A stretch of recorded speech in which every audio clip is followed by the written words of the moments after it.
एक गोष्ट आहे, हल्ली लग्नामध्ये संगीत संध्या आणि संगीत संध्यामध्ये प्रचंड गायक जे कराओके ट्रॅक वरती गात असतात. सो ते काय कसं वाटतं रे? तू तू खालती बसलेला असतास एखाद्या कार्यक्रमात वगैरे तर?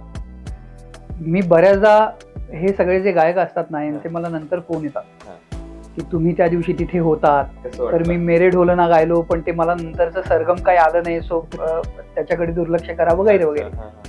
काय आहे ना, कराओके गाणं किंवा कराओके संगीतात काहीतरी करणं हे वाईट नाही, पण त्याचा पूर्ण अभ्यास करणं ही गोष्ट गरजेची आहे. कुठलंही संगीत गाताना, मग ते शास्त्रीय संगीत असू दे, लाईट म्युझिक असू दे किंवा फिल्म सॉन्ग असू दे, बॉलिवूड असू दे, जे काय असेल ते प्लेबॅक असू दे, सगळ्याचा पाया हा शास्त्रीय संगीत आहे. तोच जर भक्कम नसेल तर मग वर इमारत किती मजली बांधायची ती कशी कोसळणारच आहे. सो त्याचा पाया हा भक्कम करण्यासाठी मुळात थोडं का होईना शास्त्रीय संगीत शिकलं पाहिजे. असं नाही की तुम्ही त्यात विशारदच झाला पाहिजे, अलंकार झाला पाहिजे, त्याच्या परीक्षा दिल्या पाहिजेत, अशी त्याची नीड नाही, पण बेसिक गोष्टी आवश्यक आहे. करेक्ट, बेसिक स्वर ज्ञान आणि तालाचं एक थोडं ज्ञान, की आपण ऍटलिस्ट कराओकेवर गाताना सुद्धा आपले कुठे स्वर हलत नाहीत ना, कारण अल्टिमेटली तुम्हाला तुमचे स्वरच इम्पॉर्टंट आहेत. सो त्या म्युझिकचा आधार घेऊन गाण्यापेक्षा आपले स्वर इतके चांगले असले पाहिजेत की म्युझिक असलं काय नसलं काय काही फरक नाही पडला पाहिजे. तुम्ही तानपुऱ्यावर गायलात तरी तितकंच सुकून लोकांना मिळालं पाहिजे. अगदी. एक गोष्ट आहे, म्हणजे मी आता कार्यक्रम अँकरिंगच्या निमित्तानं मी सगळीकडे फिरत असतो, बरेचसे गायक वगैरे येतात, मी किशोर गाणार आहे वगैरे असं इझी सांगतात की अगदी म्हणजे आहा अरे बापरे आता किशोर कुमारची गाणी ऐकायला मिळणार वगैरे असं. मी पण असं सांगताना मग त्यांना, कारण त्यांना एक इच्छा असते की माझ्याबद्दल सांगा वगैरे, आणि मग त्यांना ती गाणी खूप साधी वाटतात. अगदी किशोर कुमारचं गाणं साधं आहे पण ते साधं नसतं. अगदी हे गाणाऱ्याला कळतं. बरोबर. तर ते तू काय त्याच्याबद्दल तुला काय असा अनुभव? एक गैरसमज असा आहे ना की किशोर कुमार हे शास्त्रीय संगीत शिकले नव्हते तरी ते लिजंडरी आर्टिस्ट झाले. बरोबर. पण किशोर कुमार एकच झाले. म्हणजे लता दीदींचा एक इंटरव्ह्यू आहे माझ्यामध्ये, NDTV का कुणी घेतलाय मला माहित नाही, पण तो आहे युट्यूबवर. त्यात त्या अशा म्हणाल्या की पुढच्या जन्मी जर मला पुन्हा गायची संधी मिळाली तर मला लाईट म्युझिक नाही, मला शास्त्रीय संगीत गायचं आहे. कारण त्यामध्ये जो आनंद आहे तो मला कशातही मिळत नाही, हे त्या ऑन रेकॉर्ड दीदी स्वतः बोललेले आहेत. सो मला असं म्हणायचं की किशोरदा असतील किंवा अजून जे कोणी लोक असतील जे लाईट म्युझिक मध्ये लिजंडरी आर्टिस्ट आहेत, आपण त्यांचं गाणं घेतलं पाहिजे, ना की त्यांनी काय शिक्षण घेतलंय, मग ते शास्त्रीय शिकतच होते का नाही या गुंत्यात न पडता ते अल्टिमेटली ते गाताना शास्त्रीय संगीत न शिकता ॲक्युरेट स्वर त्यांचे लागायचे, ह्याच्या मागे त्यांचे काहीतरी कष्ट असले पाहिजे. आणि शेवटी ईश्वरी कृपा आहे, लता दीदींचा आवाज परत नाही होत. सो ह्या गोष्टी देवानं, ही लोक देवानी पाठवलेली असतात, पण आपल्याला देवानं पाठवलंय की नाही आपल्याला माहिती नाही, त्यासाठी आपल्याला शिक्षण करेक्ट म्हणून आपण शिक्षण घेतलं पाहिजे. सो आणि खूप चांगले चांगले कराओके सिंगर्स इतके सुंदर आहेत. मी पुण्यात एका फंक्शनला गेलेलो असताना कार्यक्रम बघत होतो, इतका सुंदर त्या महिलेचा आवाज होता आणि ते जी पेअर गात होती कपल, माइंड ब्लोईंग, म्हणजे मी विसरून गेलो सगळं. सो चांगले पण गायक आहेत. सो मला असं वाटतं की कराओके गात असताना जुजबी तुम्ही शास्त्रीय संगीताचं थोडंसं शिक्षण घ्या आणि मग तुम्हाला काय तुमचे मार्ग ओपन आहेत. अगदी अगदी खरं आहे. शास्त्रीय गाणं गाण्याच्या बद्दलच्या गोष्टी चालू आहेत आणि सांगलीत मुक्काम पोस्ट सांगलीवरती, सांगलीमध्ये मग कोण बोलायला येईल तर अभिषेक काळे, जो सगळ्यांना माहिती आहे. नुकताच त्याला अखिल भारतीय मराठी नाट्य परिषद शाखा मुंबई, म्हणजे मुंबईची मध्यवर्ती शाखा आहे, त्याचा एक संगीत नाटकाबद्दल तुला एक अवॉर्ड पण मिळालेला आहे. तर त्याबद्दल आधी सांगलीकरांच्या तर्फे, नाट्य परिषदेतर्फे तुझं अभिनंदन. थँक्यू. अभिषेक लहानपणीपासून गातोस हे मला माहिती आहे आणि तुझी एक मुलाखत पण त्यावेळी दूरदर्शनवरती सह्याद्रीवरती झाली होती, जी मुलाखत घेतली होती वर्षा उसगावकर यांनी. मला कार्यक्रमाचं नाव साधारण म्युझिक मस्ती गप्पा गाणी, M2G2 असा विषय. 4वी 5वीत दूरदर्शनवरती सह्याद्रीवरती येणं वगैरे काय कसं होतं रे ते? माझ्यासाठी पहिला कॅमेराचा जो एक्सपिरियन्स होता तो दूरदर्शनचाच होता. आणि M2G2च्या आधी एक गाण्याचा कार्यक्रम व्हायचा, त्याचं नाव असायचं म्युझिक कॅफे.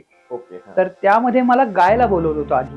आणि तेव्हा जस्ट मी 4थीत होतो आणि पंडित शिवकुमार शर्मा त्यांच्या वर तो एपिसोड होता की शिवहरी यांनी संगीत दिलेलं सगळी गाणी आणि शिवकुमार शर्मा स्वतः होते त्यावेळेला. सो तो माझा पहिला एक्सपिरियन्स होता, पण तिथे फक्त गाणं गायचं होतं, मुलाखत वगैरे काही नव्हती.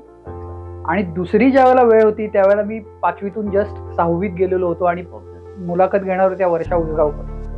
पण मी सेटवर गेलो, बरं काहीच माहित नव्हतं, लाईट काय असतात, कॅमेरा काय, मेकअप सुद्धा काय असतो माहित नव्हतं. सो एक्सपिरियन्स खूप चांगला होता आणि मला असं वाटतं की तो लहान वयात लवकर मिळाल्यामुळं मला भविष्यात काही गोष्टी जास्ती सुखकर झाल्या.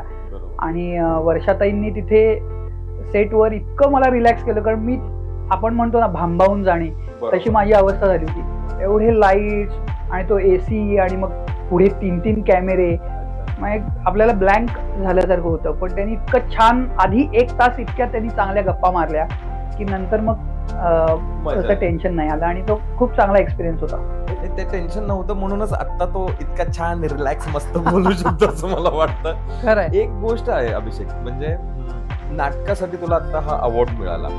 शास्त्रीय गाणं हे लहानपणीपासूनच तू शिकतोस. तुझी आई पण त्याचं संगीत, ते दूरदर्शनचा विषय काढल्यावर असे माशी समोर यायला लागले. ते पूर्वी असं करायचं दूरदर्शनवर.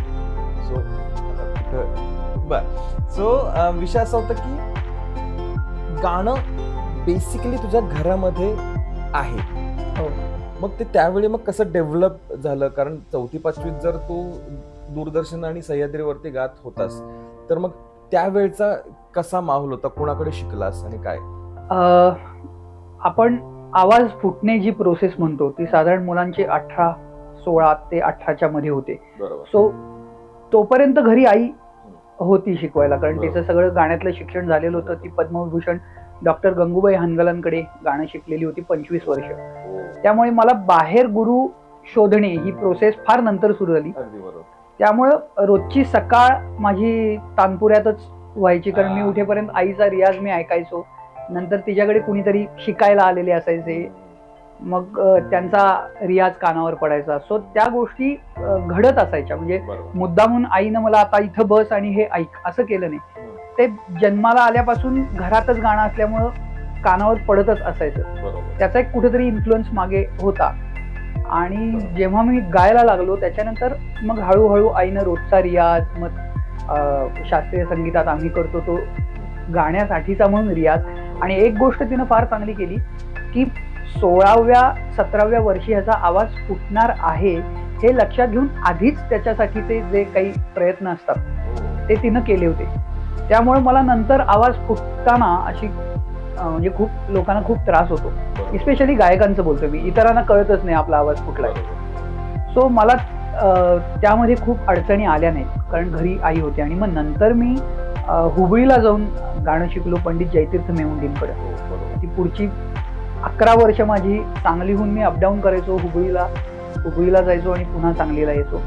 आणि त्याच्यानंतर आता मग Jayateerth Mevundi is one of the busiest artist.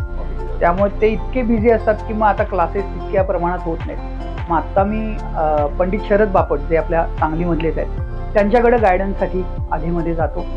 So असा माझा प्रवास आहे शिकण्याचा आणि तो सुरूच आहे. आणि पण एक आहे, तू शास्त्रीय गाण्याच्या मैफिली आता तू खूप ठिकाणी करतोयस, पण मला त्याच्याकडे यायचंच आहे. मला पण त्याच्या आधी नाटक आणि संगीत नाटक. आता सांगली नाट्य पंढरी आहे. नाट्य पंढरीमध्ये अनेक दिग्गज नाटककारांनी संगीत नाटकामध्ये खूप मोठं योगदान दिलेलं आहे. म्हणजे आत्ताच्या पिढीचं जर बघायला झालं तर अगदी चंद्रकांत दामलेकरांच्या बरीचशी नाटकं त्यांनी केलेली आहेत. अंजली भिडे आहेत, आत्ता नाव ज्यांचं घेतलं असते बापट आहेत. त्यांनी खूप संगीत नाटकात काम केलं, दिग्दर्शित केली. तो अभिनयाचं पण तू ते म्हणतात ना की गाण्याबरोबर अभिनय, तर त्यामध्ये कुठलं पहिलं नाटक किंवा त्याची आवड कशी निर्माण झाली? मग खरं म्हणजे धामणीकर सरांनी शारदेसाठी मला विचारलेलं, शारदेतला कोदंड जो आहे त्याच्या रोलसाठी. पण काय असतं ना, म्हणजे संगीत नाटक असं विचारल्यावरच मी म्हटलं हा आपला प्रांत नाही, अभिनय येतोय नाही येतोय हा भाग पुढचा, पण आपण ज्यामध्ये उतरतो त्यामध्ये आपण 100% दिलं पाहिजे. हे पहिल्या दिवसापासून माझं असं की आपण उतरतोय तर 100% आपण त्यामध्ये कॉन्ट्रीब्युशन केलं पाहिजे. अगदी खरं. कारण संगीत नाटक करताना त्याच्या मागे ते करायचं नाही असा माझा उद्देश नव्हता. माझा उद्देश असा होता की रोज तुम्हाला माहिती आहे आता तालमी आपण 1.5 महिने 2-2 महिने तालमी करतो. चालतात. तालमीत मी एकटा नसतो, त्याच्या मागे जवळपास 20-25 लोकांची टीम रोज राबत असते सातत्यानं, त्यांचं काम करून ते येत असतात. बरोबर. अशा वेळेला मुख्य भूमिकेतला जर माणूस अभिनयात कमी पडला किंवा गाण्यात कमी पडला तर ते ओव्हरऑल टीमचं फेल्युअर मानलं जातं बरोबर. किंवा ते दिग्दर्शकांना पण. बरोबर. हा. सो मला एक असा कॉम्प्लेक्स होता की आपल्याला हे जमेल का नाही जमेल माहित नाही, जायलाच नको तिकडे, आपल्या आपल्या मैफिली सुरू आहेत गाण्याच्या आणि कार्यक्रम चालत आहे. ह्या टाइप मध्ये. नंतर शशांक लिमये त्यांनी संशय कल्लोळसाठी मला विचारलेलं होतं बरोबर. आणि शशांक दादांनी सांगितलं की मला असं वाटतंय की तू करू शकशील आणि माझी खरंच इच्छा आहे तू एकदा कर. आणि शशांक दादा 2-3 वेळेला माझ्या मते घरी येऊन गेले आणि ते म्हणाले की नुसतं आपण स्क्रिप्टचं वाचन सुरू करूया, मी दुसऱ्यालाच घेईन पण ऍटलिस्ट तू कसा वाचतोयस तुला वाचनाचा तरी एक्सपिरियन्स मिळू दे. बरोबर. म्हणून मग आम्ही संशय कल्लोळचं वाचन सुरू केलं. मग मला त्यात रस आला आणि मग संशय कल्लोळमध्ये अश्विन शेठची भूमिका ही सगळ्यात पहिल्यांदा मी केली. वा. आणि मग तिथून आपण म्हणतो ना एकदा नटराजाच्या कृपेनं चेहऱ्याला रंग चढला की तो काही उतरत नाही. आणि त्याची मी म्हणणार नाही त्याची नशा म्हणणार नाही मी, त्याचं वैभव वेगळं आहे आणि त्या वैभवात प्रत्येकाने एकदा तरी जाऊन यावं अशी मी खरंच म्हणजे एकदा तरी ते एक्सपिरियन्स केलं पाहिजे प्रत्येकाने. खरं संगीत नाटकाचे. आणि शशांकचं आत्ताच नाव घेतलं, शशांकची तालमी पण बऱ्याच होतात. म्हणजे मी 4.5 महिने आम्ही तालमी केली. अगदी त्याच्यापेक्षा जास्त. खरं तर तो असा एक दिग्दर्शक आहे संगीत नाटकामधला. जरी बऱ्याचशा नाटकात त्यानं स्वतः काम पण केलेलं आहे, पण ही खूप त्याची जमेची बाजू आहे की तालमीवर त्याचा जास्त भर आहे. सो मग नाटक आणि नाटकातलं गाणं, अभिनय आणि गाणं याच्याबद्दल. संशय कल्लोळ हे माझ्यासाठी म्हणजे काय म्हणतो ना आपण शिकायचंच होतं सगळं त्यात. पण संशय कल्लोळ नंतर मग मंदार मला केलं. मंदार मालाच्या वेळेला मला असं वाटलं की ऍक्टिंग पण आपण म्हणजे अजून काहीतरी इम्प्रोव्हायझेशन केलं पाहिजे. कारण नुसतंच गाणं गातोय म्हणजे गाणं आलं की 100% आणि ऍक्टिंग आलं की कुठेतरी 20-25-30% असं नको. म्हणजे मला त्यातलं फार नॉलेज आजही नाही आहे, तेव्हाही नव्हतं. सो मग फॉर्च्युनेटली धामणीकर सरांना मी एक दिवस घरी जाऊन बसलो आणि त्यांना म्हटलं की मला नीट सांगा की मी हे गाणं सोडून काय करायचं आहे. म्हणजे अभिषेक काळे मंदार मला मधला मंदार हा आपण विषय बाजूला ठेवू, गायक म्हणून मला अभिनयाचं काहीतरी सांगा. माझ्याकडनं त्या स्पेशल तालमी करून घ्या की मी उभारतो, तुम्ही म्हणेल तेव्हा येतो. पण मला तो म्हणजे जितकं मला गाणं डिलिव्हर करता येते तेवढंच मला अभिनय करता येतोय का हे तपासायचं. मी करतोय नाही करतोय हा भाग पुढचा, पण आपल्याला ते आलं पाहिजे. आणि मी मगाशी म्हणलं तसं त्याच्यासाठी इथे मदन भाऊ करंडक एकांकिका व्हायच्या, पुरुषोत्तम करंडक पुण्याला व्हायचं. तर मी ह्या सगळ्या एकांकिका जाऊन बसून बघितल्या. का तर काय करतायत हे आपल्याला कळलं पाहिजे. असं नाही की हा माझं गाणं तयार आहे मग मी, असं नाही. संगीत नाटक आहेत, गाणं हा त्याचा पार्ट असला तरी अभिनय हाही त्याचा दुसरा पार्ट आहे. सो जेव्हा ते सगळं नाटक बघताना एखादा कलाकार जेल झाला असेल व्यवस्थित गाणं आणि अभिनय, तर ते बघताना खूप चांगलं वाटतं. म्हणून मी त्या सगळ्या एकांकिका बघायचो. मी पुरुषोत्तम करंडकसाठी खास 3 दिवस पुण्यात जाऊन राहिलो होतो. आणि मग असं करत करत करत मग जरा जरा धामणीकर सर होते आणि मग असं व्हायला लागलं की संगीत नाटकात नाट्यसंगीत गायचा पण एक वेगळा प्रकार असतो. म्हणजे आम्ही मैफिलीमध्ये जे संगीत नाटकातली पदं गातो ती कम्प्लिटली वेगळी असतात आणि नाटकात ज्या वेळेला तुम्ही त्या भूमिकेतनं ती गाणी गाता त्यावेळेला ती गाणी मांडायचा एक विचार वेगळा असतो.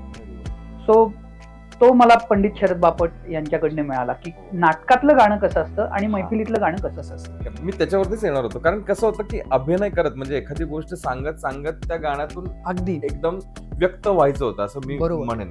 पण ते थोडंसं डिफिकल्ट वाटतं का रे मैफिलीपेक्षा? हो, निश्चित डिफिकल्ट. कारण एक तर तुम्ही गायच्या आधी साधारणतः 5 मिनिटं 10 मिनिटं कंटिन्यू बोलत असता. बरोबर. तो टॉक असा नसतो की आता आपण बोलतोय असा तो टॉक नसतो, तो त्या काळातला टॉक असतो. शब्द त्या काळातले असतात आणि आपण त्या भूमिकेत राहणे ज्याला म्हणतो ती गोष्ट असते. आणि गायन करताना संगीत नाटकात जिथे गाणं सुरू होणार आहे त्या स्वरावर तुमचा बोलायचा टोन आणून ठेवणं ही एक कला आहे. ती मला आत्मसात झाली की नाही मला माहित नाही, पण मी आजही ती करायचा प्रयत्न करतोय. कारण असं होत नाही ना की मी बोलतोय आणि एकदम गायला सुरू केलंय. सो ती दोन्ही टोनल क्वालिटी जी आहे ना ती मॅच व्हायला पाहिजे. नाहीतर एक टोन इथे आणि एक टोन इकडे ते लोकांना मिसमॅच जाणवतो. कारण शेवटी अल्टिमेटली लोकांना स्वर कळत असतो. सो माझा आता बोलतानाचा स्वर आणि गातानाचा स्वर हे मॅच व्हायला पाहिजे. सो ती एक वेगळी तालीम असते की गाणं कुठे ते माहिती असतं आपल्याला, तर ते आयडेंटिफाय करून कुठेपर्यंत आपण येणार आहोत आणि आपला शेवटचा डायलॉग काय आहे आणि त्याचा स्वर काय असणार आहे. कारण संगीत नाटकामध्ये ऑर्गन जो असतो तो आपल्या समोर असतो, आपल्याला त्यांच्याकडे बघायची परवानगी नसते आणि ते स्वर देतील त्यावेळेला ॲक्युरेट गाणं सुरू झालं पाहिजे. मग माझा बोलतानाचा स्वर आणि त्यांचा स्वर जर मॅच नाही झाला तर अखंड गाणं चुकेल. त्यामुळे ती एक वेगळी कला आहे आणि ती माझ्या मते आत्मसात सगळ्यांनी करायचा प्रयत्न केला पाहिजे. सगळेच करत असतात राहतात, माझाही सुरू आहे प्रयत्न. एक गोष्ट आहे म्हणजे ज्यावेळी तू लग्न समारंभ होतात हल्ली आणि लग्न समारंभामध्ये संगीत संध्या हा एक विषय असतो आणि त्यामध्ये मुलीकडचे किंवा मुलाकडचे जवळजवळ 8-10 गायक छान गात असतात. तर तुझ्या अशा एखाद्या कार्यक्रमाला गेला असेल तर काय वाटतं तसं कराओके ट्रॅक वरती गाणं हे खाली फॅशन झालेली आहे, तर तुला कसं वाटतं बसून खालती गाणं ऐकणं वगैरे? नाही, मी बऱ्याचदा कराओके कार्यक्रमांना म्हणजे काही लोक बोलवतात म्हणून गेलोय, पण त्या कार्यक्रमात जे लोक गात असतात त्यांचे नंतर फोन येतात की सर ते आता मी जे मेरे ढोलना गायलो त्यात शेवटची सरगम थोडीशी माझी कदाचित चुकली असेल तर दुर्लक्ष करा वगैरे वगैरे आणि मग आम्हाला गाईड करा. त्या सगळ्यांना मी एकच सांगतो की तुम्ही कराओके जरी गात असला तरी सुद्धा त्याचा शास्त्रीय संगीताचा तुम्ही पाया हा भक्कम केला पाहिजे. कारण होतं काय, शास्त्रीय संगीत हा पाया आहे. मग तो एकदा तुमचा नीट असेल तर मग तुम्ही शास्त्रीय तर गाऊ शकता, लाईट म्युझिक गाऊ शकता, प्लेबॅक करू शकता, जे काही असेल ते करू शकता. पण जर पायाच भक्कम नसेल तर आपण इमारतीचे मजले बांधतोय तर ते एक दिवस कोसळणार आहे. त्यामुळे पाया हा नीट केला पाहिजे. माझं असं म्हणणं नाही की त्यांनी विशारद झालं पाहिजे किंवा अलंकार ते झाले पाहिजे. बेसिक स्वरांचं एक नॉलेज त्यांनी घेतलं पाहिजे. आणि खूप चांगले सिंगर पण आहेत कराओकेमध्ये. मध्ये मी पुण्यामध्ये एक कार्यक्रम ऐकायला गेलो असता, त्यामध्ये जे 2 लोक गात होते, एक लेडीज होत्या एक जेंट्स होते, अप्रतिम गात होते, स्वर उत्तम आणि मग ते ऐकायला सुद्धा इतकं छान वाटत होतं ना. सो मला असं वाटतं की तुम्ही, कारण तुम्हाला त्यात बेनिफिट असा आहे की एक म्युझिक ऑलरेडी तुमच्याकडे तयार आहे, जे त्या काळात वापरलं गेलंय तेच तुम्ही वापरताय. सो त्या दर्जाचं ते म्युझिक आहे. मग तुमचा आवाज आणि तुमचे स्वर त्या दर्जाचे असले पाहिजे, असं माझं त्याच्या मागचं.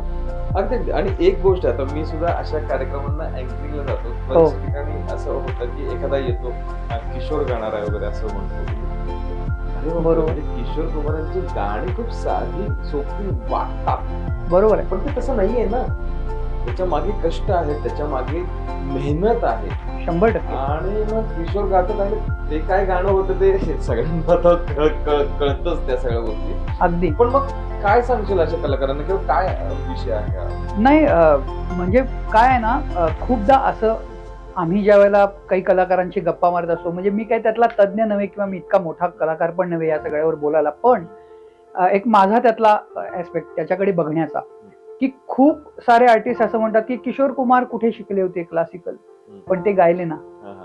पण किशोर कुमार एकच झाले, त्याच्यानंतर परत त्या दर्जाचे कोणी झाले नाहीत. बरं, दुसरी गोष्ट, किशोरदांचं जे यॉडलिंग होतं ते आजही आपण कोणी मॅच नाही करू शकत त्यांच्यासोबत. याच्या उलट लता दीदींना एक इंटरव्ह्यू मध्ये विचारलं होतं की तुम्हाला जर पुन्हा गायिका म्हणूनच जन्म मिळाला तर तुम्ही काय कराल, म्हणजे काय इच्छा आहे तुमची. त्या इंटरव्ह्यू मध्ये त्या म्हणाल्या होत्या की मला पुन्हा जर गायिकाच मी झाले तर मला आता शास्त्रीय संगीत गायला आवडेल, कारण त्यामध्ये जो सुकून आहे तो कुठेच नाही मिळत. त्यात एक आनंद आहे जो वेगळाच आहे. सो हे गाणं आणि ते गाणं ह्या एकाच नाण्याच्या 2 बाजू आहेत, कारण स्वर आहेत शेवटी. सो मला असं वाटतं ना की शास्त्रीय संगीत तुम्ही थोडं का होईना जर शिकलात तर तुम्ही जे गाताय ते ॲक्युरेट गाल. मग तुम्ही किशोर गा, मन्नाडे गा किंवा अजून खूप लोक आहेत.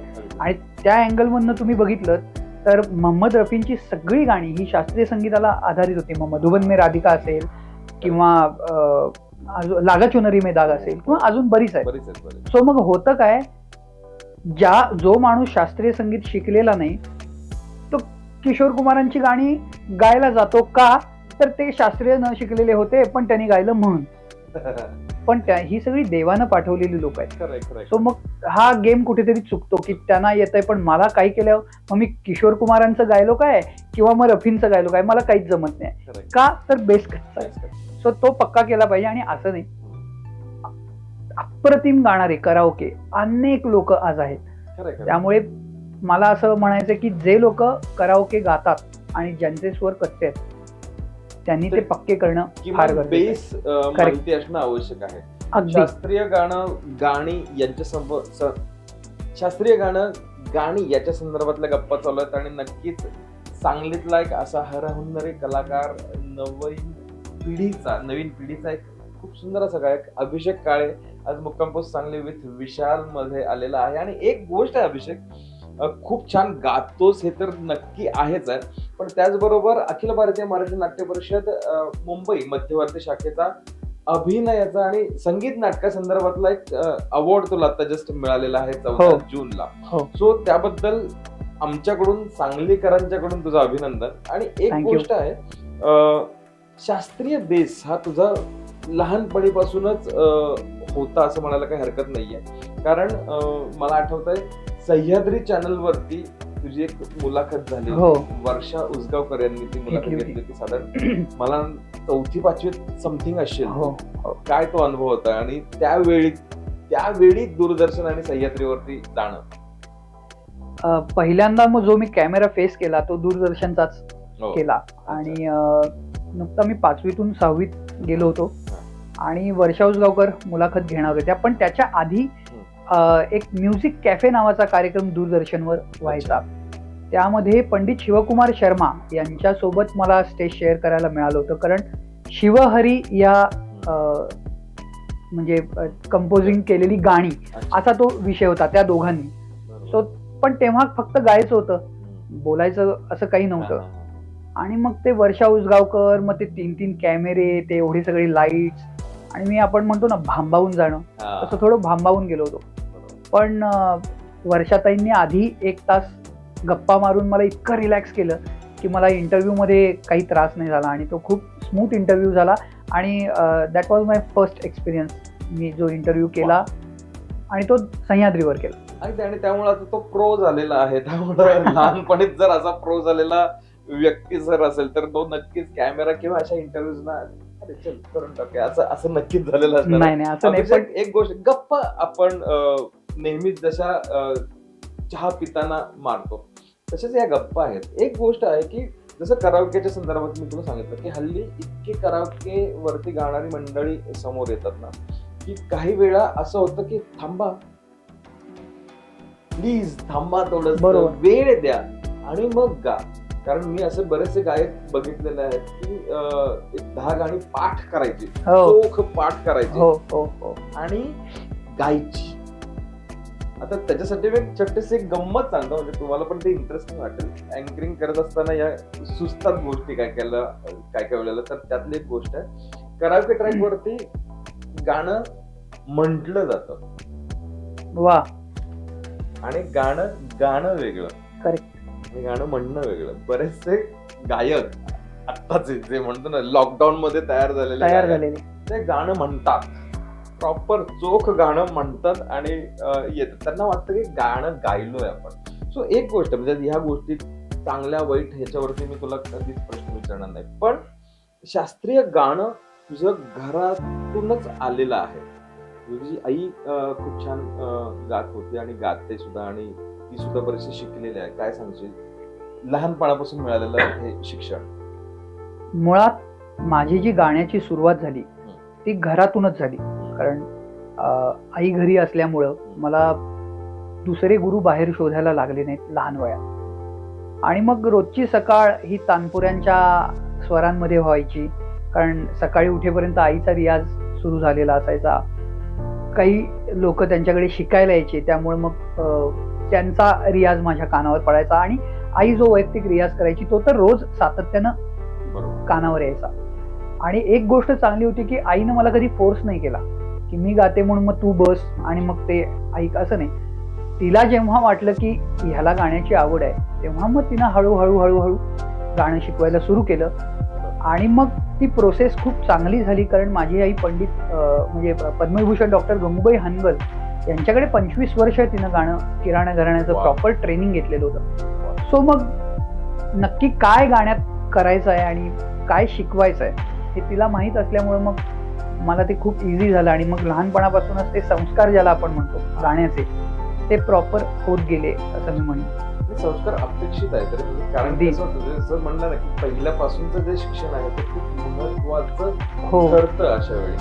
सो लहानपणी सुद्धा तू कार्यक्रम वगैरे असं करायचास आणि त्यानंतर मग नाटक या सगळ्या गोष्टींच्या मध्ये चांगली नाट्य मंडळी आहे आणि नाट्य मंडळीत संगीत नाटक करणारे बरीच मंडळी आहेत, दिग्दर्शक मंडळी आहेत की ज्यांनी चांगली नाट्यभूमीला किंवा नाट्य पंढरीला खूप छान गोष्टी दिलेल्या आहेत. सो संगीत नाटकात कधी तुझा प्रवेश झाला? सगळ्यात पहिल्यांदा माझ्याकडे चंद्रकांत धामणीकर सर आले होते की तू शारदा नाटकातला कोदंडचा रोल करावास अशी माझी इच्छा आहे. पण त्यांना मी सातत्यानं नाही एवढ्यासाठी म्हणत होतो कारण एक तर तो आपला प्रांत आहे नाही हे माहिती नव्हतं. गाणं आणि संगीत नाटकात गाणं या दोन खूप वेगळ्या गोष्टी आहेत. त्या पेलतील नाही पेलतील माहित नव्हतं. तालमीला द्यायचा वेळ तो तितका आपण देऊ शकू का नाही हेही माहित नव्हतं. आणि त्यातली सगळ्यात महत्वाची गोष्ट विशालदादा अशी होती की जेव्हा तुम्ही संगीत नाटक करता ते एकट्याचं नसतं, बरोबर, that is a team work. आणि 20-25 लोक रोज तालमी करत असतात, 3-3, 4-4 महिने तालमी चालतात.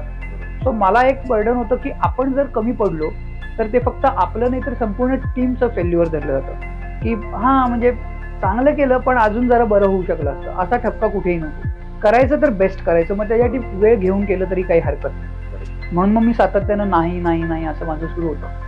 मग एके दिवशी शशांक लिमय माझ्याकडे घरी आले होते आणि ते मला म्हणाले की अश्विन शेठची भूमिका संशय कल्लोळमधली तू करावीस आणि ती तूच करावीस अशी म्हणजे माझा आग्रह आहे.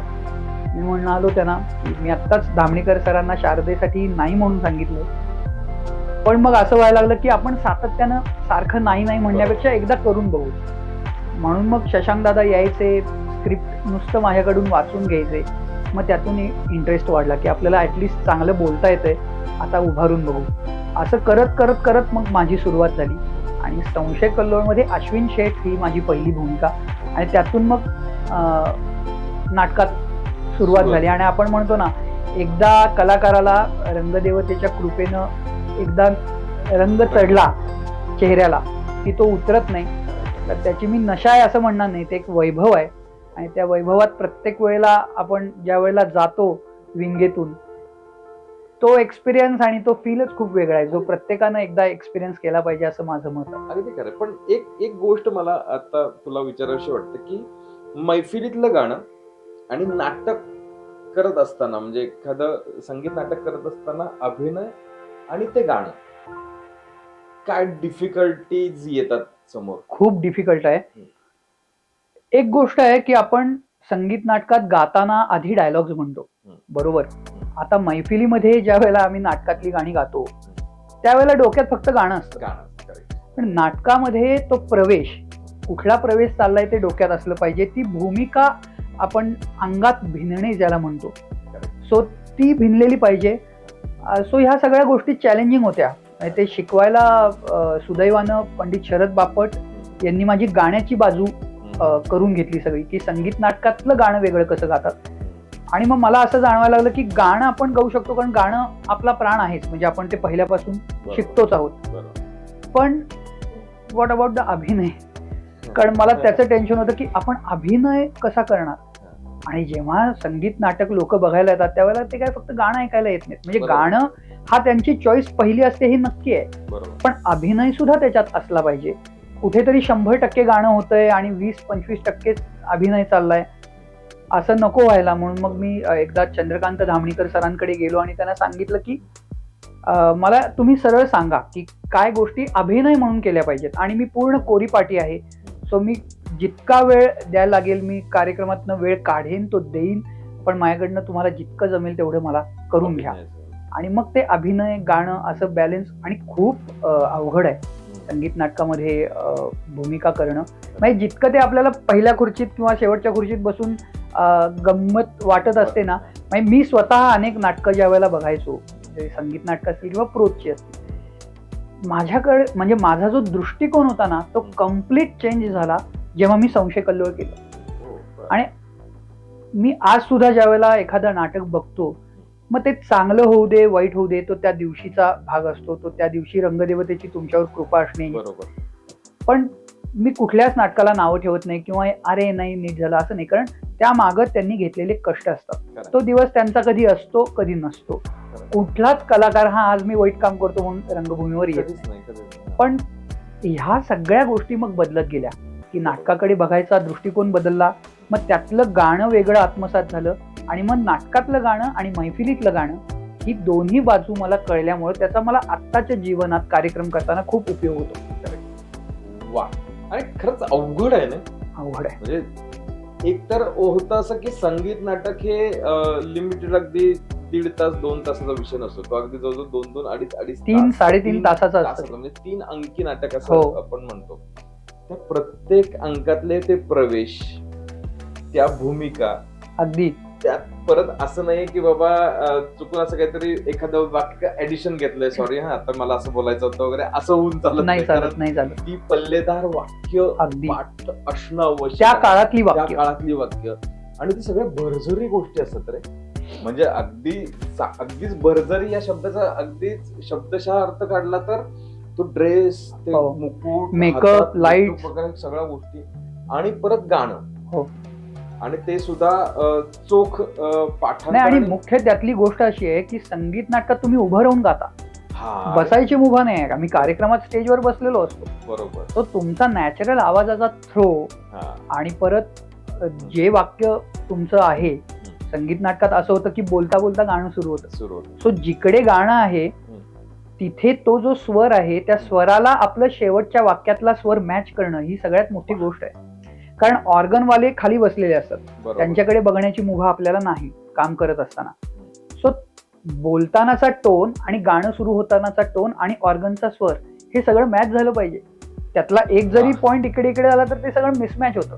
बरोबर. सो ते ऍक्युरेट येण्यासाठीच्या ज्या तालमी आहेत त्या सगळ्या माझ्या पंडित शरद बापट सर असतील आणि पेठे सर असतील, या सगळ्यांनी वेळ देऊन करून घेतलं. हे माझं भाग्य आहे, त्यांनी इतका वेळ दिला मला, पण त्याचा मला खूप फायदा झाला. अवघड आहे गोष्ट नाही, पण म्हणजे तो स्वर येणं, आणि आता तर तू बोलतोस त्यामुळे मला ते इमॅजिन करतोय मी की कसलं काय खरं असतील त्या सगळ्या गोष्टी. नाही, म्हणूनच ते म्हणजे बालगंधर्व असतील किंवा वसंतराव देशपांडे असतील, काय कमालीची लोक होऊन गेली आहेत आपल्याकडे. एवढ्या सगळ्या गोष्टी सांभाळून तो काळ त्यांनी उभा केला. आणि पूर्वी तर 4-4, 5-5 तास वन्स मोर यायचे, रात्रभर चालायची नाटक, गाणी 10-10 वेळा.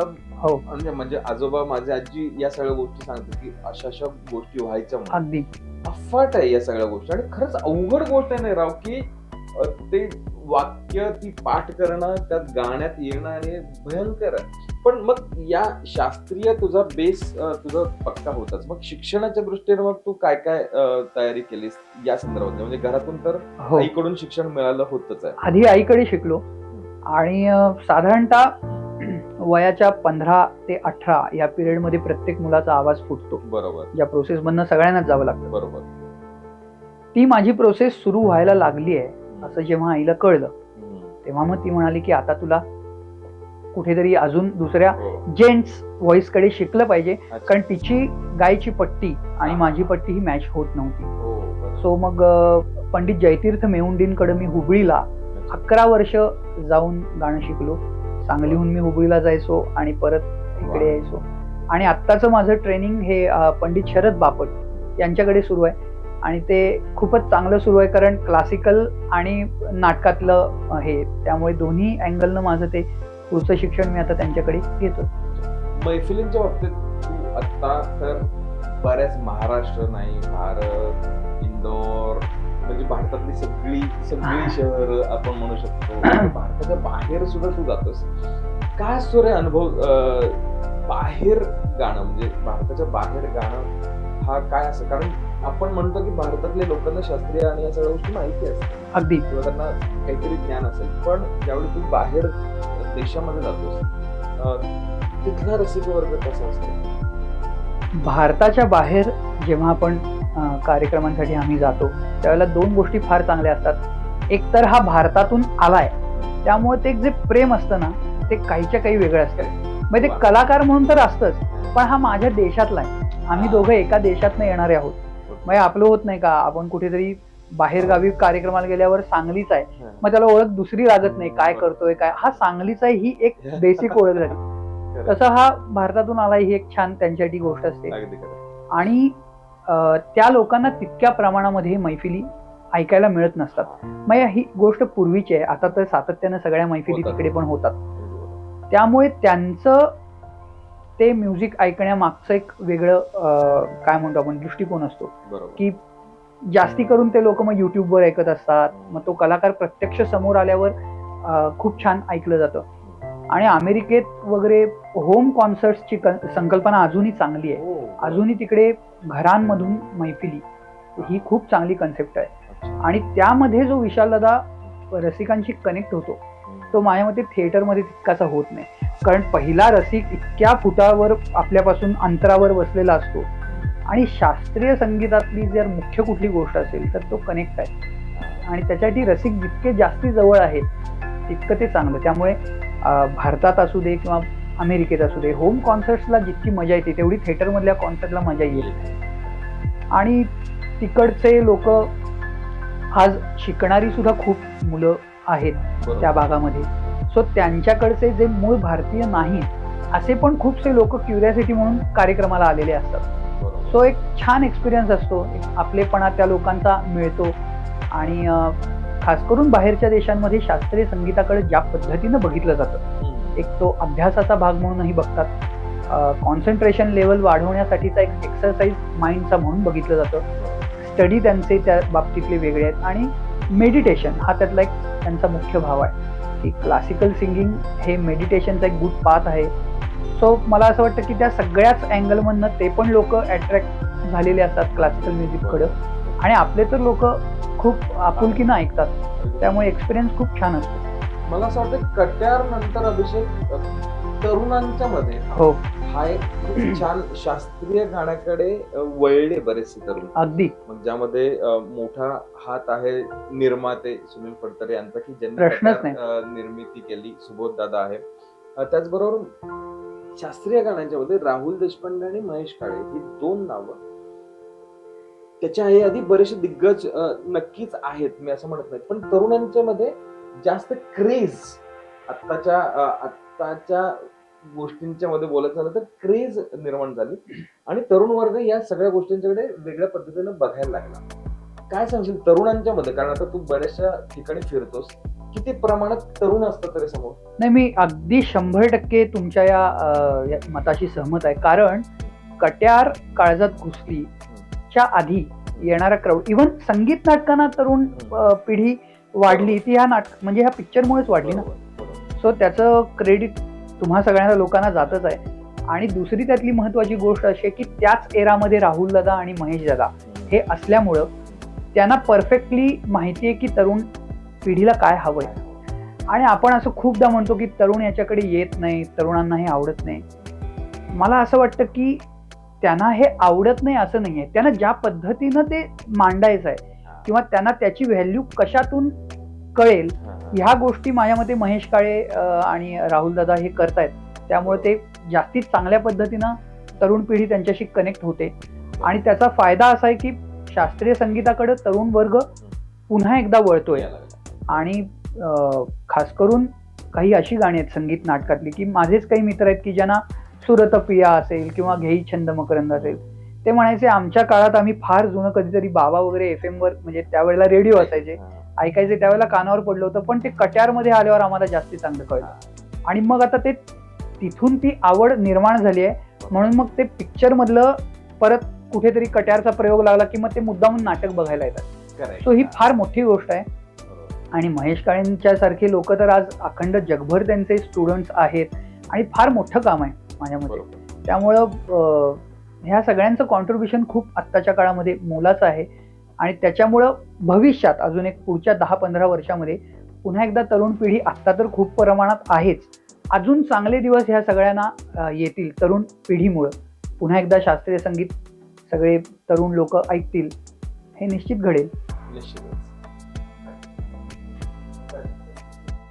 कार्यक्रमाच्या माध्यमातून बऱ्याच ठिकाणी जात असताना एक होता अभिषेक, सांगलीच आहेत का? हो सांगलीचा.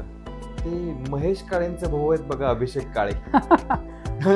ते पण शास्त्रीय गातात म्हणे. असं होतं का रे तुझ्या बाबतीत की अभिषेक काळे म्हणजे कोणतरी महेश काळेंचा? मला अनेक लोक कार्यक्रमात तुम्ही चांगले गायलात वगैरे हे सगळं होतं.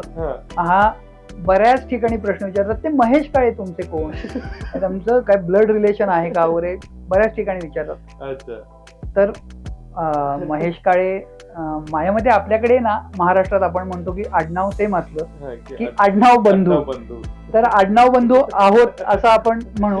आणि ब्लड रिलेशन, माझ्यामध्ये ब्लड रिलेशन असो नसो तो भाग निराळा, पण आमच्या ब्लड मध्ये म्युझिक आहे, हे आमच्या दोघांचं किती चांगलं रिलेशन आहे. तर मला असं वाटतं की आपण ते रिलेशन पकडू, आहे म्युझिक हे नक्कीच. आणि हे आहे रे, म्हणजे गाणारी मंडळी किंवा गाणं ऐकणारी मंडळी, मी बऱ्याच वेळा बघतो, आपण मिरजेमध्ये उरूस असतो, त्या दर्ग्यामध्ये खासाहेबांची ह्याच्या निमित्त खूप सुंदर गाणी होतात आणि त्या गाणी ऐकायला बरेचसे, म्हणजे जरी दर्गा असला तरी बरेचसे हिंदू मंडळी असतात, जातात.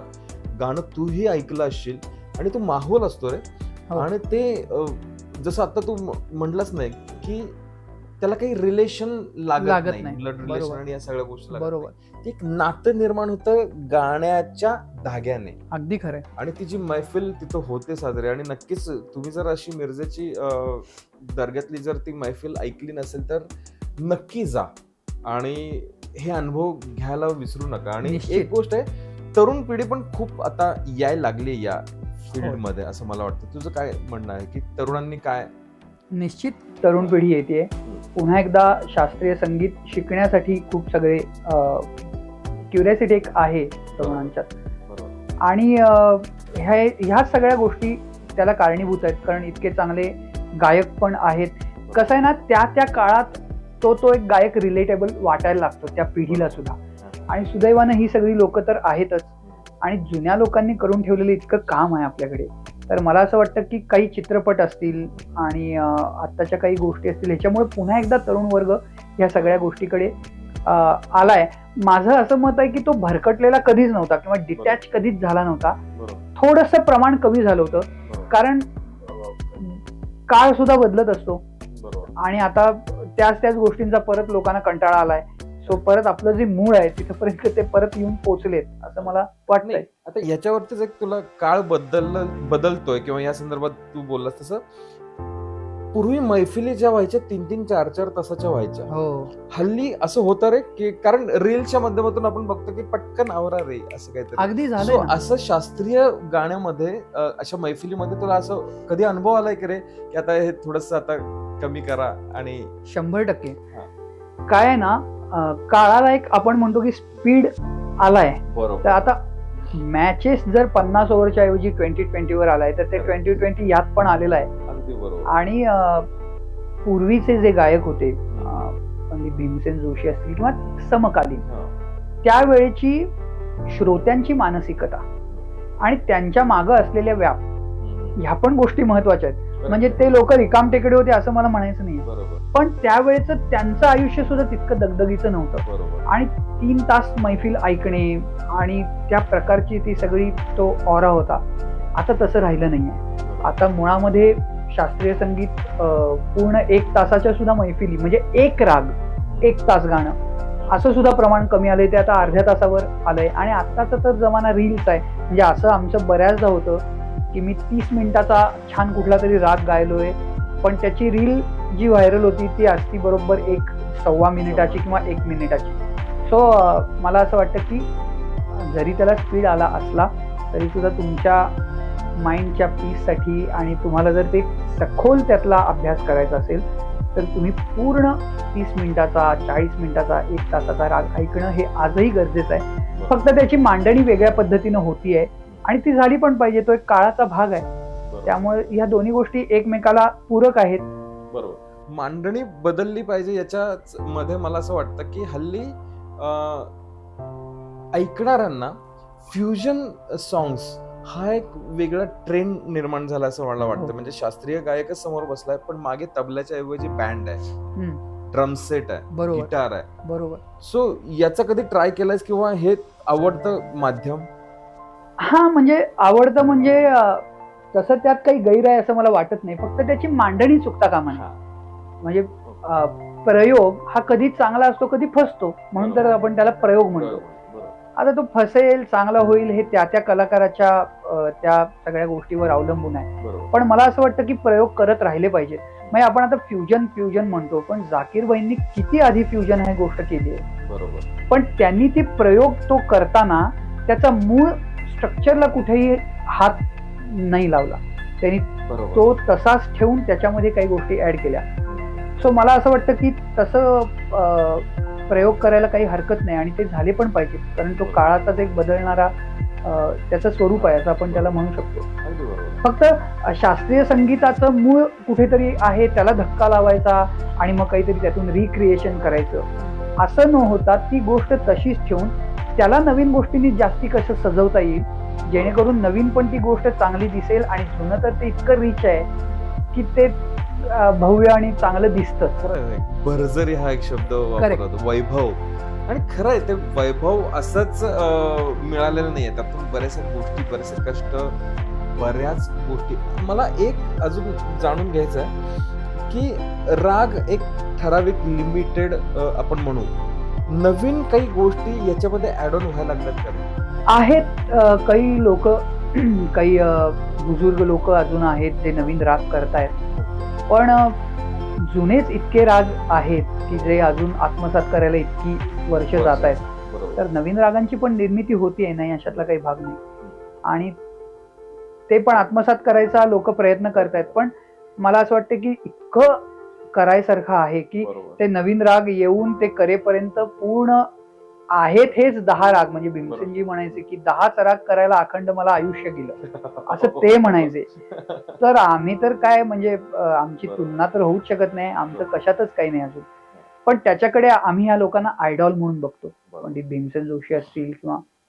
सो मला असं वाटतंय की नवीन राग, त्याची निर्मिती हे तर अभ्यासलं पाहिजेच, प्रश्नच नाही. पण मला असं वाटतं की मूळ आधी जे पुढे ताटात वाढून ठेवले ते चांगल्या पद्धतीनं ग्रास्प करणं ही आधी मुख्य गोष्ट आहे. त्याच्यानंतर त्या गोष्टींकडे पुढे पाहता येईल. मैफिल की संगीत नाटक तुझा आवडता किंवा म्हणतो ना की मी रमेन याच्यामध्ये जास्त, असं तुला काय वाटतं? नाही, मी निश्चित मैफिलीमध्येच जास्ती रमेन, पण संगीत नाटकातली पण मैफिल एक वेगळी असते. सो असं पटकन सांगता नाही, पण जास्ती माझा ओढा हा मैफिलीकडेच आहे. नाही पण मैफिल बरोबर आहे, म्हणजे संगीत नाटक. आणि मला असं वाटायला लागलं की मैफिल संगीत नाटक का फिल्म्स, कारण तू एक फिल्म पण केलीस. पण एक होतं, पण याच धर्तीवरती ती फिल्म होती. काय सांगशील? डिसायपल बरोबर फिल्म होती आणि चैतन्य ताम्हाणे त्यांनी ती डिरेक्ट केलेली होती. संगीतावर, भारतीय शास्त्रीय संगीताच्या वरती आधारित तो चित्रपट आहे. तर त्याची गंमत अशी होती की जेव्हा मला त्यांच्याकडून पहिल्यांदा फोन आला की तुमची कास्टिंगची ती टेस्ट असते ना तुमची, ती घ्यायची आहे, तर मी कम्प्लीट निग्लेक्ट केलं होतं ते. मी म्हणलं कशाला कोण आपल्याला ह्या सगळ्या गोष्टींसाठी बोलवेल. आणि त्यावेळेला एक गंमत रिलेट अशी झाली होती की आपले दिवंगत जोशी, धनंजय जोशी, तेव्हा त्यांचा एक कार्यक्रम प्रँकचा नुकताच लॉन्च झाला होता आणि त्यांनी 2 वेळेला मला फोन करून मी त्यांना ओळखलं होतं. तर त्यांनी असं सांगितलं होतं की मी आता करेन तेव्हा तुला ओळखू येणार नाही, असा मी प्रँक नक्की करेन. सो मी पुण्यातल्या डॉन स्टुडिओला एक रेकॉर्डिंग सुरू होतं आणि ते करताना सतत फोन येत होता. म्हणलं आपण ब्रेकमध्ये तो घेऊ. घेतल्यावर मी फोन केला तर पुढून मला सांगितलं की आम्ही असा चित्रपट करतोय आणि तुम्हाला मुंबईला यायला जमेल का, आम्ही स्क्रीन टेस्ट करायची आहे. मी म्हटलं नाही हो, तुम्ही चुकीच्या माणसाला. आणि मी फोन ठेवून दिला, कारण माझ्या डोक्यात काय धनंजय फोन करतोय म्हणून मी. मग 2-3दा फोन येऊन गेल्यानंतर मग मला वाटलं की नाही, आपण चुकतोय काहीतरी. आणि मग मी मुंबईला गेलो, स्क्रीन टेस्ट झाली आणि मग मी त्यांना हे सांगितलं होतं की मी संगीत नाटकात जरी काम करत असलो तरी अभिनय हे कम्प्लिटली माझ्यासाठी नवीन आहे. कुठला रे? ओके बघ. आणि ह्या सगळ्या गोष्टी झाल्या.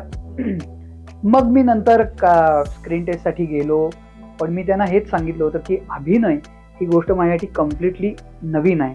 कारण मला अभिनय आजही जमतो असं काही नाही, कारण मला त्यातलं कितपत आहे नॉलेज आय डोंट नो. मी हेच त्यांना सांगितलं होतं. आणि त्या चित्रपटाला लागलेली जी नावं होती, चैतन्य ताम्हाणेंचा कोट मी बघितलेला होता, त्यामुळे आपण कुणाबरोबर काम करतोय त्याचं एक बर्डन वेगळं आलं होतं.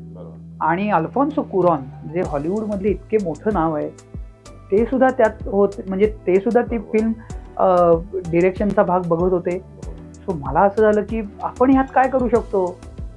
बरं, ह्यात गायचा पार्ट अगदी छोटा आहे, बाकी तर अभिनयच आहे. पण चैतन्य ताम्हाणेंशी जेव्हा माझं 1-on-1 डायलॉग झाला, तेव्हा त्यांनी असं सांगितलं की आम्हाला जे लोक ही लाईफ जगतायत तेच लोक घ्यायचेत, कारण तू ते जगलायस, तुला माहिती आहे रियाज, आम्ही आत्ताच्या अभिनेत्यांकडनं ते करून घेऊ शकू, ते काय नाही अशातला भाग नाही. पण चैतन्यजींचा एकंदरीत तुम्ही जर हे पाहिलात तर त्यांना रिअलिस्टिक, की जो माणूस ते काम करतोय त्याच्याकडनंच तो अभिनय करून घेण्यात त्यांना रस आहे. आणि तो एक माझा खूप वेगळा अनुभव होता की संगीत नाटक आणि पिक्चर, कारण तिथला कॅमेरा आणि ह्या सगळ्या गोष्टी मी खूप सारं शिकलो. इतका अनुभव आला मला तिथे की मी एक वेगळं फील्ड आपण ज्याला म्हणतो, त्या सगळ्या गोष्टी तिथे मला त्यांच्या सगळ्यांच्यामुळे शिकायला मिळाल्या. सांगलीमध्ये आता बाकी काय काय चालू असतं तुझं, क्लासेस किंवा अशा पद्धतीनं तू काही? मुळात सांगलीमध्ये मी अगदी कमी असतो, कमी वेळ असतो. बऱ्याच लोकांना सांगलीकरांचं ते एक आहे बरं का, हा कायम त्याचे फेसबुक किंवा इन्स्टावरती बघितलं असेल तुम्ही. मी कधीतरी याला एकदा मजेनच म्हटलेलं आहे की गोव्याला जात असताना तुला जर काही ड्रायव्हर वगैरे लागणार असेल तर सांगत जा, मी आहे म्हणून. कारण कसं होतं, तो 15 दिवस तरी गोव्यात असतो हा माणूस, त्यामुळे गायला असतो हे पण नाही. पण गोव्यातला एक विषय आहे रे, म्हणजे मी गोव्यात तुझे बरेच कॉन्सर्ट झालेले आहेत आणि गोव्यामधला एक म्हणतो ना की आवड आहे या लोकांना, गोव्यातील लोकांना, कलासक्त लोक आहेत आणि कलेवर अत्यंत प्रेम. मी गोव्यातली तुम्हाला गंमत सांगतो, गोव्यातला कुठलाही कार्यक्रम असू दे, मग तो देवळात असू दे नाहीतर थिएटरला असू दे, ते लोक ज्या पद्धतीनं तो अरेंज करतात, उत्तम ध्वनी व्यवस्था आणि बाकी सगळे, आणि उत्तम कलाकार आहेत.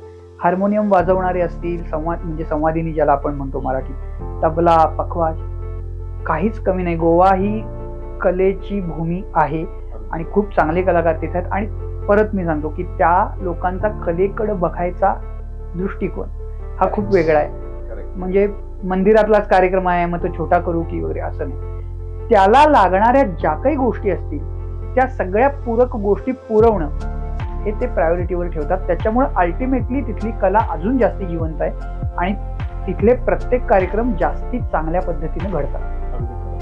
गोव्याबद्दलचा आपलाच दृष्टिकोन वेगळा आहे असं मला वाटतं कधीतरी. हो, गोव्यामध्ये अनेक मंदिर आहेत.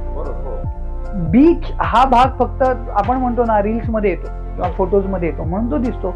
इतकी चांगली चांगली मंदिर आहेत तिथे, इतके चांगले चांगले कार्यक्रम होत असतात. आणि गोव्यात अनेक फॉरेनर्स जे तिथे ट्रिपला म्हणजे आलेले असतात, ते खूप सारे लोक आमचे कार्यक्रम बघायला पुढे येऊन बसतात. त्यांना ती भाषा कळत नसते, त्यांना मी काय गातोय कळत नसतं, पण त्यांना तो सूर कदाचित आवडत असावा किंवा मग आपण इथे आलोय तर हा काहीतरी यांच्या कल्चरचा भाग आहे म्हणून ते बसले असावेत.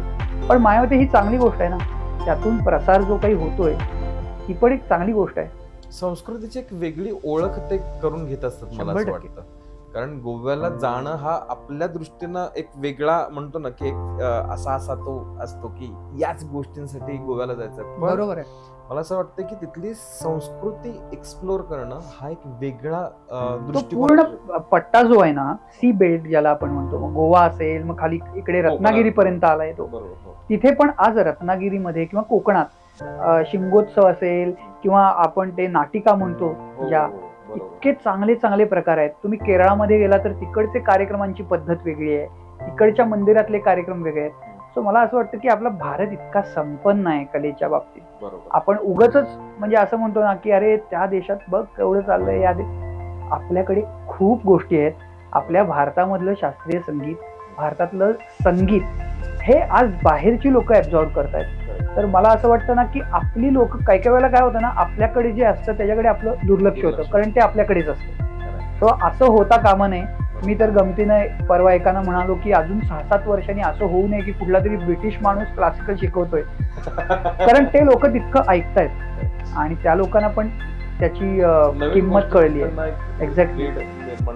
सो आपल्या गोष्टी आपण ओळखल्या पाहिजेत. आपण खूप श्रीमंत लोक आहोत कलेच्या बाबतीत. मला एक सांग, अशी कोणती एखादी मैफिल आठवते का रे की वा, म्हणजे आयुष्यातला असा एखादा क्षण असतो ना की हा विसरू शकत नाहीये? बऱ्याच आहेत, म्हणजे प्रत्येक वेळेला कुठली तरी मैफिल तुम्हाला काहीतरी नवीन शिकवते. पण माझ्या दृष्टीतनं सगळ्यात मेमोरेबल थिंग म्हणजे मी सवाई गंधर्वला कुंभोळच्या गायलो होतो आणि लहान होतो खूप. पण तेव्हा माझ्या नशिबानं समोर पद्मविभूषण डॉक्टर गंगूबाई हानगल, पंडित शिवकुमार शर्मा, पंडित भीमसेन जोशी हे सगळे समोर बसलेले होते आणि मी गात होतो.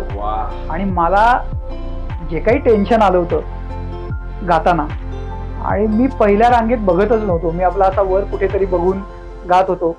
पण आपण म्हणतो ना की ही जी लोक आहेत यांनी इतकी साधना केली आहे की आपण म्हणतो ना एखाद्या मंदिरात आपल्याला का पवित्र वाटतं, तर ती मूर्ती समोर असते. तसं ही सगळी लोक समोर असल्यामुळे त्या दिवशी माझं गाणं इतक्या उंचीचं झालं. म्हणजे ते असं मला वाटतंय की जे काही मी चांगलं गायलो असेन ते सगळे समोर होते आणि त्यांचे वाईब्स, त्यांच्या ब्लेसिंग्स त्या इतक्या होत्या की मग अशी लोक समोर असताना ते गाणं रंगणारच. आणि ह्या लोकांचं बर्डन घेण्यापेक्षा त्यांचे ब्लेसिंग जर फील केले ना, तर तुम्ही आहात त्याच्यापेक्षा 20% त्यांचीच एनर्जी तुम्हाला ग्रो करते, असं माझा अनुभव आहे. वा, खूप छान अभिषेक. कारण या गप्पा खरं तर अशाच चालू राहतील, कारण तुझ्याकडे इतके अनुभव आहेत या सगळ्या गोष्टींचे. आणि नक्कीच एक माणूस म्हणून एक म्हणतो ना की तू खूप भारी आहेस या संदर्भात. तू मला एक जस्ट शेवटचा प्रश्न आहे. मी आता त्या पक्षाचं नाव घ्यायचं की नाही माहित नाही मला, पण तू असं पण काहीतरी गोष्टी करत होतास आणि त्यामध्ये तुला फार इंटरेस्ट निर्माण झाला होता एकेकाळी, आणि ते मला जवळून माहिती आहे, तुम्हाला माहिती आहे. तू काय सांगशील? खरं म्हणजे तुमचे आभार याच्यासाठी, कारण त्या काळामध्ये मला जी कोणी लोक होती सांगणारी की बाबा कुठे चाललायस तू चांगलाच भरकटलायस, त्यामध्ये तुम्ही एक होता. त्यामुळे थँक्स टू यू. आणि पक्षाचं मी पण नाव घेत नाही, पण त्यामध्ये मी गेलो होतो त्याला एक रिझन होतं. ते रिझन आता मी ऑन कॅमेरा नाही सांगणार, पण ते म्युझिकशी रिलेटेडच रिझन होतं, म्हणून मी त्यामध्ये गेलो होतो. आणि असं काय, तेव्हा माझं वय काय होतं, तर ते कॉलेज डेज आणि त्या सगळ्या गोष्टी, ती एक त्यावेळेची आपण म्हणतो एक धुंदी असते, त्यामध्ये त्या सगळ्या गोष्टी झाल्या होत्या. पण त्या पक्षाचे जे प्रमुख आहेत ते स्वतः कलाकार आहेत, उत्तम. सो त्यांच्याशी मी जेव्हा 1-on-1 भेटलो, तर ते एकदा असं मला म्हणाले की अरे तू कलाकार माणूस आहेस ना, हे काय म्हणजे करतोस, म्हणजे खरंच असे नेते मिळायला पाहिजेत ऍक्च्युली, की एखादा माणूस राबतोय त्यांच्या पक्षासाठी ना, राबे ना का, आम्ही बसलोय निवांत, असा त्यांनी नाही विचार केला. त्यांचं एक वाक्य खूप चांगलं होतं. ते म्हणाले अरे तुम्ही कलाकार आहात, तू कलाकार आहेस, तू पुरस्काराचा धनी आहेस, तू कशाला तिरस्काराचा धनी होतोयस. सो ते वाक्य इतकं माझ्या डोक्यात बसलं की अरे खरं आहे यार, आपण कुठेतरी चुकतोय. सो परत मी ते फार काय त्यात शिरलो नव्हतोच, वरवर होतो तेवढ्यात परत मग, आणि गाणं सुरू होतंच, म्हणजे असं गाण्याकडे काही दुर्लक्ष चाललं होतं वगैरे अशातला काही भाग नाही. पण मग थोडे दिवस ते केलं आणि मग परत येऊन पूर्ण वेळ परत म्युझिककडे. म्हणजे तुला एकदम मनसे दाद दिली. अगदी असं म्हणायला काही हरकत नाही. Very true, very true. अगदी.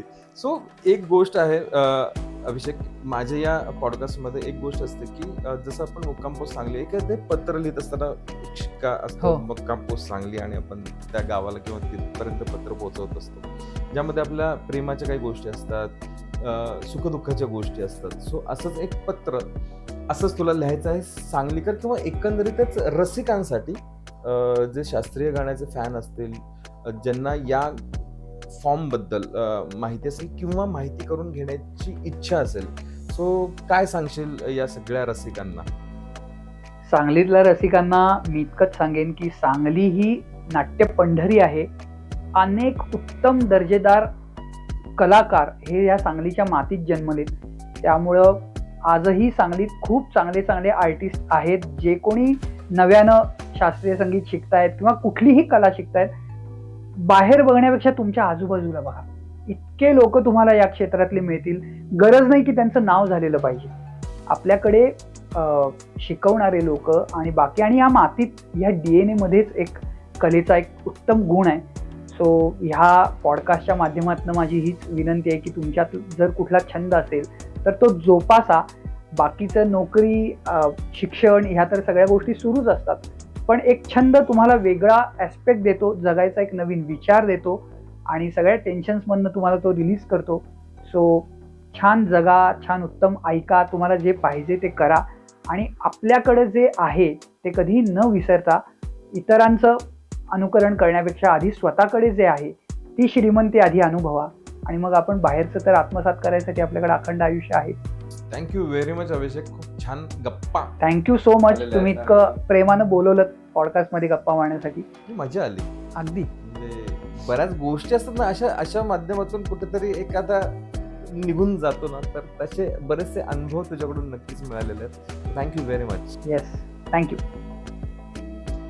सो या पॉडकास्टला नक्की शेअर करा, लाईक करा आणि मुक्काम पोस्ट सांगली विथ विशालला सबस्क्राईब करा. जास्तीत जास्त लोकांच्यापर्यंत या सगळ्या गोष्टी पोचवा. कारण एक गोष्ट आहे, सांगली असं नाही आहे, पण सांगली आणि इतर अनेक ठिकाणच्या बऱ्याचशा मंडळी त्यांना मी घेऊन येणार आहे की ज्यांच्या गोष्टी, ज्यांचे अनुभव तुमच्यापर्यंत पोचणं आवश्यक आहे. सो नक्कीच या चॅनलला लाईक करा, शेअर करा, सबस्क्राईब करा. काही गोष्टी तुम्हाला आवडल्या असतील, आवडल्या नसतील तरी कमेंट करून आमच्यापर्यंत नक्की पोचवा. Thank you very much. So thank you very much Abhishek. Thank you so much.